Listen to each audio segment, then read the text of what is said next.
Happening in the classroom, classroom में student और teacher के बीच में किस तरह का इंटरेक्शन हो रहा है, ये हमको FIAS बताता है, which is a very important question for B.Ed second same. तो लेट्स सी किस तरह का इंटरेक्शन होता है. पहला है टीचर टॉक, जिसमें 7 कैटेगरीज आती हैं. अब this 7 categories are divided into 2 parts. एक होता है इनडायरेक्ट इन्फ्लुएंस और एक है डायरेक्ट इन्फ्लुएंस. और इनडायरेक्ट इंटरैक्शन और डायरेक्ट इंटरैक्शन, जब भी the teacher accepts feeling, praises और encourages, accept and uses ideas or ask questions, these are indirect influence. So ये 7 category is when the teacher is interacting indirectly.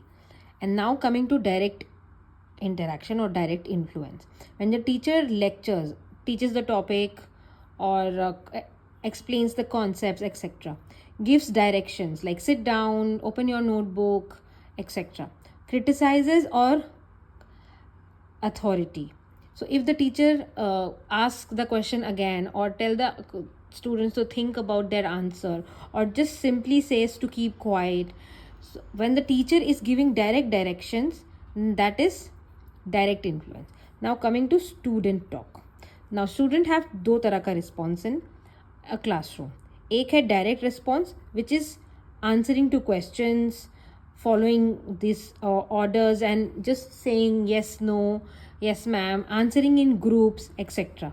And student initiation interaction, when students are initiating, जब वो खुद से अपने ideas दे रहे हैं और अपने interaction खुद student start कर रहा है instead of teacher asking them to speak up, that is called initiation. So दो तरह का interaction student will do in the classroom. Now third one is our silence or confusion, when none kind of interaction is happening, nor the teacher is saying anything nor the students are saying anything.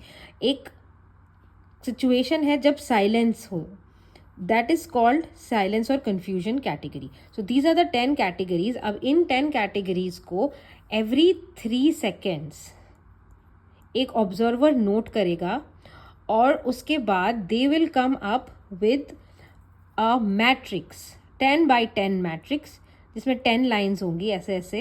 I will show it in another video. You can go and check out the next video.